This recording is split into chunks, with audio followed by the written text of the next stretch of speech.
Welcome back to Fresh Economic Thinking. I've started the experiment of voiceovers for my articles. I hope you enjoy them. Please send me feedback in the comments. This is the first one. I'll do them in one take. They won't be perfect. I'll describe as best I can any images, videos, or links. Here we go. Finding the money. Can a film about modern monetary theory change our economic debates?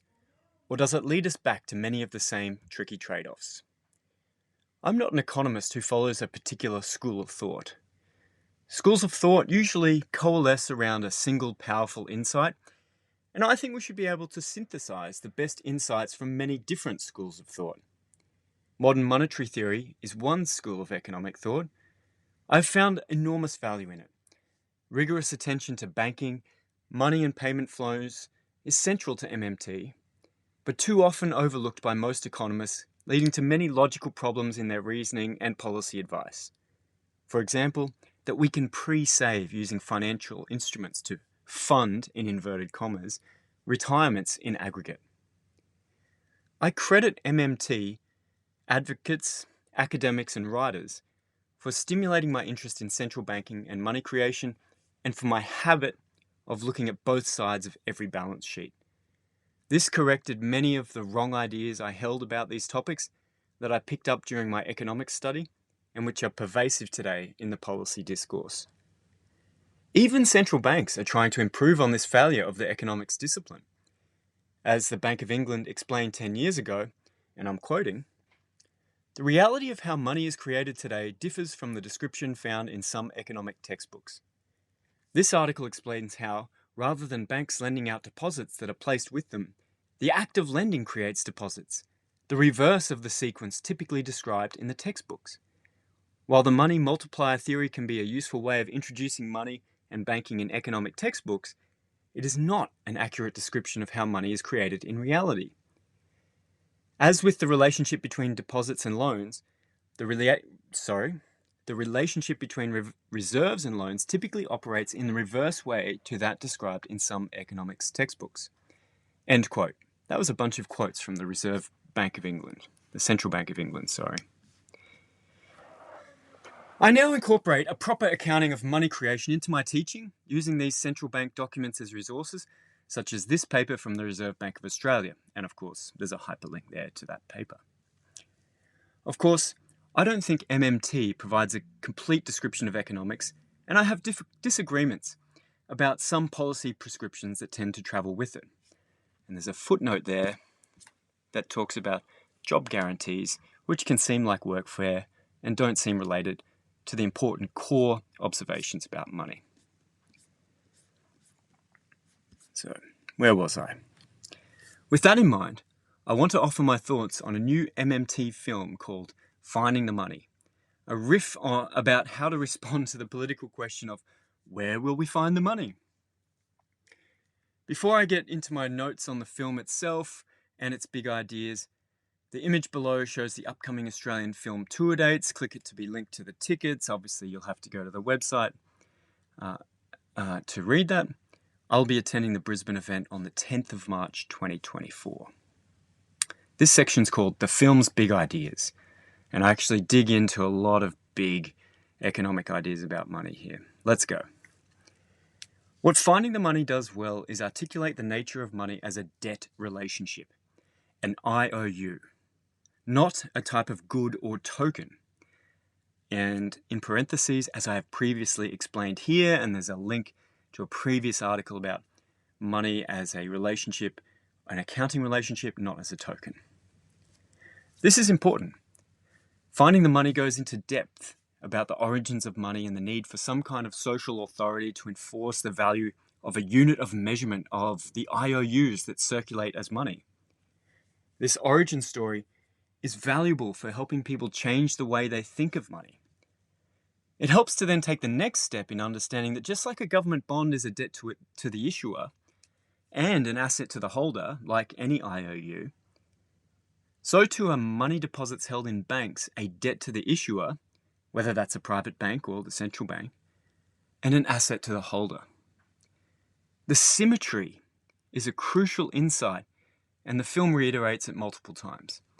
David Andolafato, I hope I've said your name correctly, David, even says in the film that, and I'm quoting, "The debt clock may as well say private sector wealth," end quote. Because the debt on that clock is made up of government bonds, which are assets held by the private sector. The IOU is a liability to the government and an asset to the private sector holders. This story allows us to understand what would otherwise be quite shocking. Finding the Money notes this about the hard-earned taxes people and private organisations pay, and I quote, "When they pay their taxes, the government just burns it," end quote. Huh? That sounds weird. It must be wrong, right? But it makes total sense if you think of money as an IOU relationship and not a token. When you pay back an IOU, the paper records of that IOU held by both sides of the relationship are thrown away. It's the same with money. When you pay back your home loan, the bank throws away the deposits that you used to repay the loan alongside the loan liability. They cancel out. Money disappears. In the same way, when taxes exceed government payments to private entities, the amount of IOU money circulating in the economy falls. The taxes make money disappear. Although I can't find it now, there was an interesting video produced by the RBA, that's the Reserve Bank of Australia, a few years back that explained what happens when payments are made from banks to the Treasury. Since the Treasury doesn't have an account at the central bank, when you pay taxes, the money simply disappears. Not burnt exactly, but it is cancelled out in the accounting system of the banking sector and central bank. This insight helps explain why measures of total deposits held by households can only rise if there is more borrowing in aggregate, either by individuals from banks or by the government. People can't just stop spending and save and increase the deposits at banks. Only extra borrowing increases total deposits. And I'll just break from the article for a moment. That makes total sense, right? Because when you spend money, the deposit goes from your account to the recipient's account as another deposit, -1 in your account, +1 in their account. If you both bank at the same bank, there's no change in the total deposits circulating. They're just recorded on different people's accounts. Back to the article. This is why the MMT position, that's modern monetary theory, if we've gotten this far and forgotten, is that for the private sector in aggregate to save financial assets, or in other words, to have a surplus, then the public sector must have a deficit to match. After all, there's no one else to have a surplus with. And I've got a block quote here. "What's the strength of MMT? It's monetary operations, no doubt about it." End quote. Just slip that one in there to spruce up the article a little. Back to it. Viewers of Finding the Money will get a laugh from some of the interviews. One example is when esteemed economist Jared Bernstein, who knows how to pronounce that, forgets how lending works and fumbles with various wrong explanations. Another is when the former comptroller of the United States for 30 years says that it is not true that money is listed as a liability on the central bank's balance sheet. And I'm quoting, "Are reserve notes accounted for as liabilities? I don't think so, no." End quote. But they are, of course. There are two types of money recorded as liabilities on the central bank balance sheet: banknotes, or physical cash, and exchange settlement account, that's ESA, balances, which are also known as reserves, and they're the deposits at the central bank held by private banks. Here's the Reserve Bank of Australia's balance sheet, and of course there's a link and an image in the article. You can see the $467 billion of notes and exchange settlement account balances right there on it as a liability. That's the flip side to our physical cash assets. They're the central bank's liability. A useful insight you'll get from Finding the Money concerns the popular economic idea that governments running budget surpluses, that is, spending more than they tax, push interest rates up. Harvard economist and economic advisor to President Obama, Jason Furman, espouses this view in the film. But Stephanie Kelton rightly laughs at this claim and says, and I'm quoting, "The interest rate is whatever the central bank wants it to be." End quote. Which makes sense. Central banks really do control interest rates. That's the reason monetary policy can operate at all. So you can choose to have low interest rates and huge deficits, as happened during COVID. It might not be the sensible macroeconomic setting, but it can certainly be done. In an MMT lens, deficits can also be too small. For there to be enough spending in the economy, the normal situation for a currency issuer is to be in deficit. And that's a quote, from the film. Since the private sector wants to save, it stops circulating money. So to keep up spending, the government must step in. This is a subtle insight, but one the film does a really good job of introducing. And honestly, communicating any of these ideas in an entertaining film is a challenge. One strange thing in finding the money is that it takes an hour before we get to the quite important detail that private banks also create money as well as the central bank. This appears to contradict an earlier part of the story of money, which is that a currency issuing government must spend first before it collects taxes. Maybe this is helpful rhetoric, but I think it's confusing. There is no sequence. Governments are spending and taxing continuously, and it is possible for governments to tax money deposits created by private banks in the act of lending. Next section, it's called, "How does this knowledge help?" Here we go. If the idea of money as an IOU and its forgotten symmetry is the main takeaway for the audience of this film, then it is an important contribution. But it still left me with some questions. How does a better understanding of the inner workings of the monetary system change our economic reasoning? For example, even though the monetary budget constraint that occupies our minds is not real, nor even an accounting problem, since, of course, money is created and destroyed continuously, even though those are not real, the physical limits of the economy are still very real. No political party or nation acts as if the government budget is a constraint on their spending. They deficit spend, just as MMT describes they probably should, as a normal course of events. Although Jason Furman stumbled over monetary operations and interest rates, he was right that MMT often brings you back to the same trade-offs. Is there enough productive capacity to deficit spend without generating excessive inflation? MMT says the binding constraints on money printing are physical production limits that, when reached, result in inflation. It's not the budgets themselves, it's a soft constraint. Yet that's also the constraint of mainstream economics when it looks through or ignores money altogether. The mistake is with mainstream economics when it conflates monetary budgets with physical resources. George Selgin from the Cato Institute asked insightful questions in Finding the Money, such as, and I'm quoting, "How would MMT people propose to control inflation when needed?" End quote. I suspect MMT advocates would suggest more taxes as a way to reduce spending when inflation is high. The tax system does automatically raise more in an inflationary environment. These are known as automatic stabilizers, so that helps. Would more active tax changes be needed? That seems like a tough ask, especially as spending restraint is always tough politically in inflationary environments. In the film, a surprising idea espoused by Stephanie Kelton is that, and I'm quoting, "You can actually spend money and reduce inflationary pressures," end quote. That's a real challenge to the orthodox view of how physical limits to resources matched with extra monetary spending create inflation. I think it's even a problem in the MMT soft constraint view too.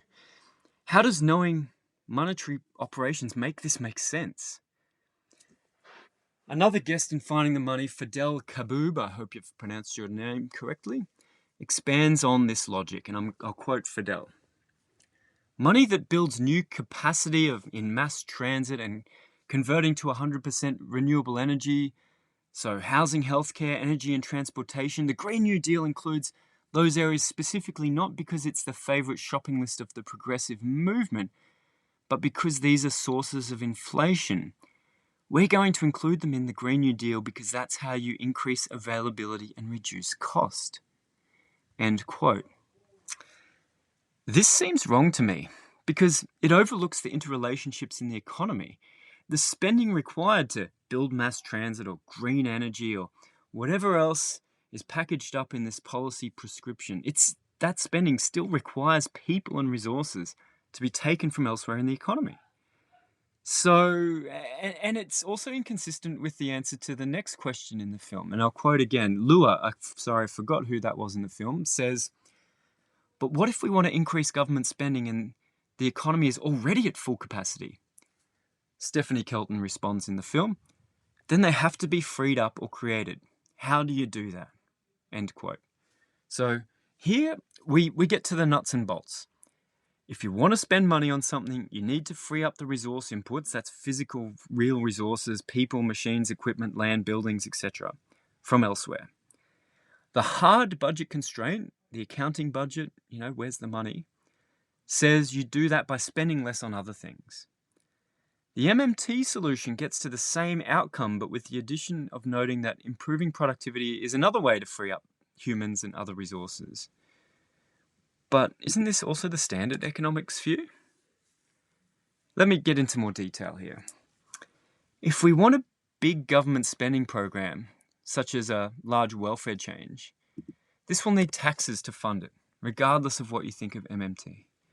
Let's go through an example. If the gap between the hard budget limit, that is what the accounting says you need, and the soft inflation limit, that is how much you can spend without causing inflation, is 10 billion per year, and a program costs 20 billion per year, is implemented, then half of that has to be raised in taxes anyway. Now, if there's already a deficit spending of $10 billion due to other government commitments across the economy, then every dollar of new spending needs to be raised in taxes to avoid even the soft physical limit. So MMT takes us back to the same physical trade-off that is a key inside of all schools of economics. Let me quote from the film again, because I think they get back to this same point at the end. MMT doesn't solve all our problems. Being able to create money doesn't solve all our problems. But finding the money is often the least important challenge. The real challenge revolves around how we can organize our collective resources to allow humanity and the rest of the living world to thrive within planetary boundaries. If we have a vision for a better future, money is not the scarce resource we need to go out and find before we can start building it. Money is the organizing tool we can use to mobilize our people and real resources to make that vision a reality. End quote. I don't think there should be any disagreement about this. The fact that this is not the claim of all schools of economic thought is, I think, the real puzzle. As a final note, the so what of MMT seems to be that without the hard budget constraint, governments can deficit spend to support full employment. I'm not sure that this contradicts mainstream economics either, only some widely believed myths about the macroeconomic costs of debt, which MMT rightly dismisses, because debts, after all, are someone else's asset. This is why a job guarantee policy, where a government agency is tasked with employing everyone who doesn't have a job, is a central idea of the MMT school of thought. But for the life of me, I can't see how understanding monetary operations would lead to that policy idea rather than any other form of welfare system. The job guarantee idea doesn't get much of an airing in the film Finding the Money. I think that's fair enough. I've always found it very strange that this idea is packaged with insights into monetary operations. For me, the big takeaway from Finding the Money is not that we can spend without limit. It's that money is a two-sided debt relationship created either by private banks or the central bank that can be harnessed to direct spending and investment in the economy in any way we choose, as long as we have the real resources available. But again, this shouldn't be controversial. John Maynard Keynes wrote exactly this explanation in 1940 when he explained how to pay for the war. And there's a link there to Keynes's famous article called How to Pay for the War. Abba Lerner explains similarly. There's a link there. Abba Lerner was the president of the Economics Society, founder of functional finance, which was essentially a school of thought noting similar things. Lastly, I think there is a hidden political miscalculation behind MMT, which you might pick up on during finding the money. Since all governments already deficit spend, the budget constraint surely has never been a real political concern. I think deferring to budgetary pressures just makes for convenient politics. If you're a politician or a political party and you don't want to spend money on something, well, you talk about the budget constraint. When you do want to do something, you don't.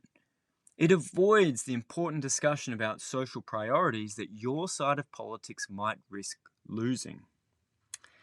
As I said at the beginning, it is worth appreciating the big insights from each school of thought in economics and integrating them into a coherent worldview.